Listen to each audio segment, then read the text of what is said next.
Hi friends, ರಾಜ್ಯದಲ್ಲಿ DK Shivakumar ಮುಖ್ಯಮಂತ್ರಿ ಆಗಬೇಕು ಅನ್ನೋ ಕೂಗು ಜಾಸ್ತಿ ಆಗ್ತಿದೆ. ಒಕ್ಕಲಿಗ ಸ್ವಾಮೀಜಿಗಳು ಕೂಡ ಈ ಬಗ್ಗೆ ಒತ್ತಾಯಿಸುತ್ತಿದ್ದಾರೆ.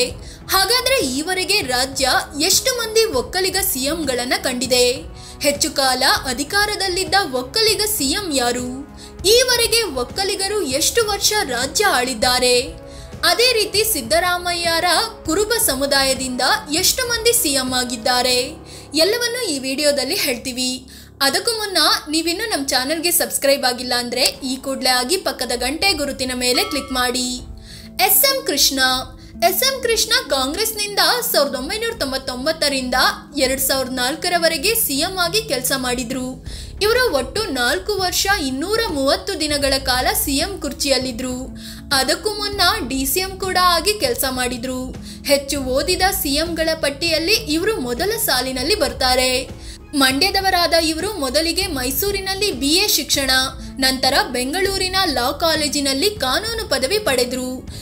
ಇದಾದ್ಮೇಲೂ ಅಮೆರಿಕಾದ ಡಲ್ಲಾಸ್ನ ಸದರ್ನ್ ಮೆಥೋಡಿಸ್ಟ್ ಯೂನಿವರ್ಸಿಟಿಯಲ್ಲಿ ಶಿಕ್ಷಣ ಮುಂದುವರಿಸಿದ್ರು.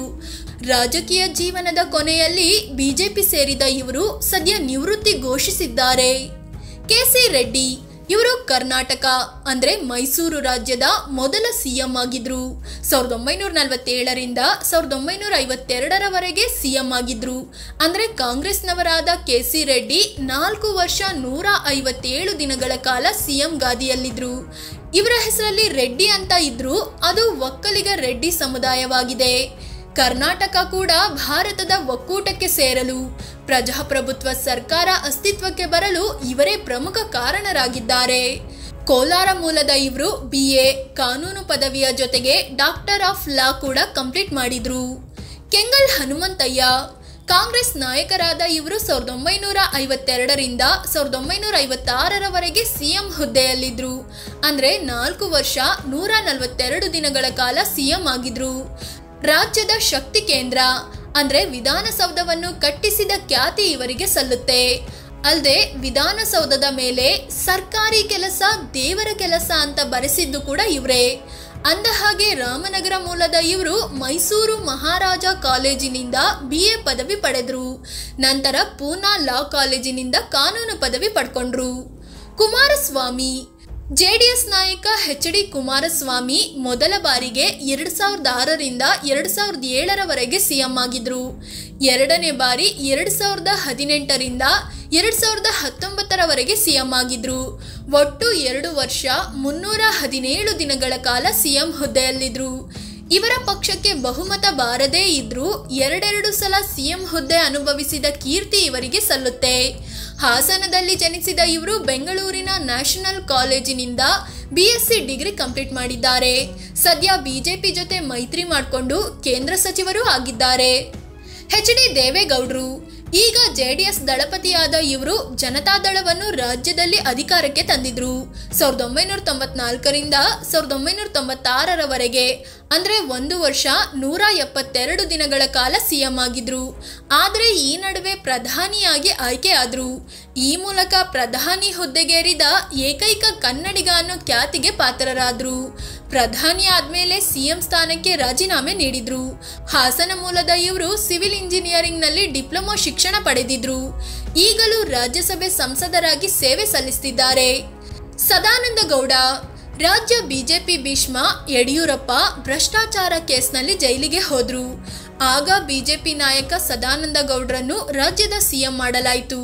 ಇವರು 2011ರಿಂದ 2012ರವರೆಗೆ ಅಂದ್ರೆ 342 ದಿನಗಳ ಕಾಲ ಅಧಿಕಾರದಲ್ಲಿದ್ರು. ದಕ್ಷಿಣ ಕನ್ನಡ ಮೂಲದ ಇವರು ಮೊದಲಿಗೆ BSc ಕಂಪ್ಲೀಟ್ ಮಾಡಿದ್ರು. ನಂತರದಲ್ಲಿ ಕಾನೂನು ಪದವಿ ಪಡ್ಕೊಂಡ್ರು. ಕಡಿದಾಳ್ ಮಂಜಪ್ಪ ಇವರು ಕೂಡ ಕಾಂಗ್ರೆಸ್ ನಾಯಕರಾಗಿದ್ದು 1956ರ ಆಗಸ್ಟ್ 19ರಿಂದ 1956ರ ಅಕ್ಟೋಬರ್ 31ರವರೆಗೆ ಅಂದ್ರೆ 73 ದಿನಗಳ ಕಾಲ ಸಿಎಂ ಆಗಿದ್ರು. ಶಿವಮೊಗ್ಗದಲ್ಲಿ ಜನಿಸಿದ ಇವರು ಮೊದಲಿಗೆ BA ಪದವಿ ಪಡೆದ್ರು. ನಂತರ ಪೂನಾ ಲಾ ಕಾಲೇಜಿನಿಂದ ಕಾನೂನು ಪದವಿ ಪಡ್ಕೊಂಡಿದ್ರು. ಪ್ರಬಲ ಒಕ್ಕಲಿಗ ನಾಯಕರು ಯಾರು? ರಾಜ್ಯ ಈವರೆಗೆ ಹಲವಾರು ಪ್ರಭಾವಿ ಒಕ್ಕಲಿಗ ನಾಯಕರನ್ನ ಕಂಡಿದೆ. ಕೆಂಗಲ್ ಹನುಮಂತಯ್ಯ ಅವರಿಂದ ಹಿಡಿದು SM ಕೃಷ್ಣ ಅವರವರೆಗೆ ಒಬ್ಬರಿಗಿಂತ ಒಬ್ಬರು ಹೆಸರು ಮಾಡಿದವರೇ ಆಗಿದ್ದಾರೆ. ಆದರೆ ಸದ್ಯ ಮಾಜಿ ಪ್ರಧಾನಿ ಎಚ್.ಡಿ. ದೇವೇಗೌಡರು ಪ್ರಬಲ ಒಕ್ಕಲಿಗ ನಾಯಕ ಎನಿಸಿಕೊಂಡಿದ್ದಾರೆ. ಜೊತೆಗೆ ಇವರು ಪ್ರಧಾನಿಯಾಗಿಯೂ ಕೆಲಸ ಮಾಡಿರೋದು ಅವರ ಪ್ರಭಾವವನ್ನ ಮತ್ತಷ್ಟು ಹೆಚ್ಚಿಸಿತು. ಸದ್ಯ ಅವರ ಸ್ಥಾನವನ್ನು ವಹಿಸಿಕೊಳ್ಳಲು ಕುಮಾರಸ್ವಾಮಿ ಸರ್ಕಸ್ ಮಾಡ್ತಿದ್ದಾರೆ. ಆದರೆ ಇತ್ತೀಚೆಗೆ ಒಕ್ಕಲಿಗ ನಾಯಕನ ಪಟ್ಟದ ಮೇಲೆ ಡಿ.ಕೆ. ಶಿವಕುಮಾರ್ ಕೂಡ ಕಣ್ಣಿಟ್ಟಿದ್ದಾರೆ. ಒಂದು ವೇಳೆ ಡಿ.ಕೆ. ಶಿವಕುಮಾರ್ ರಾಜ್ಯದ ಸಿಎಂ ಆದ್ರೆ ರಾಜ್ಯದ ಪ್ರಬಲ ಒಕ್ಕಲಿಗ ನಾಯಕರಾಗಿ ಹೊರಹೊಮ್ಮೋದ್ರಲ್ಲಿ ಯಾವುದೇ ಅನುಮಾನವಿಲ್ಲ. ಅಂದಹಾಗೆ ಒಕ್ಕಲಿಗ ನಾಯಕರು ಒಟ್ಟಾರೆಯಾಗಿ 18 ವರ್ಷ 338 ದಿನ ಸಿಎಂ ಹುದ್ದೆಯಲ್ಲಿದ್ರು. ಸಿದ್ದರಾಮಯ್ಯ ಈವರೆಗೆ ಒಕ್ಕಲಿಗ ಸಿಎಂಗಳ ಬಗ್ಗೆ ಹೇಳಿದ್ವಿ. ಇನ್ನು ಈಗ ಸಿಎಂ ಸ್ಥಾನದಲ್ಲಿರೋ ಸಿದ್ದರಾಮಯ್ಯ ಕುರುಬ ಸಮುದಾಯಕ್ಕೆ ಸೇರಿದವರಾಗಿದ್ದಾರೆ. ಕುರುಬ ಸಮುದಾಯದಿಂದ ಈ ಹುದ್ದೆಗೆ ಏರಿದ ಏಕೈಕ ವ್ಯಕ್ತಿ ಕೂಡ ಹೌದು. ಇವರು ಮೊದಲಿಗೆ JDSನಲ್ಲಿದ್ದಾಗ DCM ಆಗಿದ್ರು. ಆದರೆ ನಂತರ ಕಾಂಗ್ರೆಸ್ಗೆ ಬಂದು 2013ರಿಂದ 2018ರವರೆಗೆ ಸಿಎಂ ಆಗಿದ್ರು. ಅಂದರೆ ಒಟ್ಟಾರೆಯಾಗಿ 5 ವರ್ಷ 4 ದಿನಗಳ ಕಾಲ ಸಿಎಂ ಗಾದಿಯಲ್ಲಿದ್ರು. ಇದೀಗ ಮತ್ತೊಂದು ಅವಧಿಗೆ ಸಿದ್ದರಾಮಯ್ಯ ಸಿಎಂ ಆಗಿ 1 ವರ್ಷ ಪೂರೈಸಿದ್ದಾರೆ. ಮೈಸೂರು ಮೂಲದ ಇವರು BSc ಮತ್ತು ಕಾನೂನು ಪದವಿ ಪಡ್ಕೊಂಡ್ರು. ಫ್ರೆಂಡ್ಸ್, ಇದು ರಾಜ್ಯದ ಒಕ್ಕಲಿಗ ಮತ್ತು ಕುರುಬ ಸಮುದಾಯದ ಸಿಎಂಗಳ ಬಗ್ಗೆ. ಪ್ರಭಾವಿ ಒಕ್ಕಲಿಗ ನಾಯಕ ಯಾರು ಅನ್ನೋದರ ಬಗ್ಗೆ ಮಾಹಿತಿ ನೀಡೋ ಪ್ರಯತ್ನ. ಈ ಬಗ್ಗೆ ನಿಮ್ಗೇನು ಅನ್ಸುತ್ತೆ? ಬೆಸ್ಟ್ ಒಕ್ಕಲಿಗ ಸಿಎಂ ಯಾರು? ಕಾಮೆಂಟ್ ಮಾಡಿ ಹೇಳಿ. ಅದೇ ರೀತಿ ನೀವಿನ್ನೂ ನಮ್ಮ ಚಾನಲ್ಗೆ ಸಬ್ಸ್ಕ್ರೈಬ್ ಆಗಿಲ್ಲ ಅಂದರೆ ಈ ಕೂಡಲೇ ಆಗಿ ಪಕ್ಕದ ಗಂಟೆ ಗುರುತಿನ ಮೇಲೆ ಕ್ಲಿಕ್ ಮಾಡಿ. ಧನ್ಯವಾದ.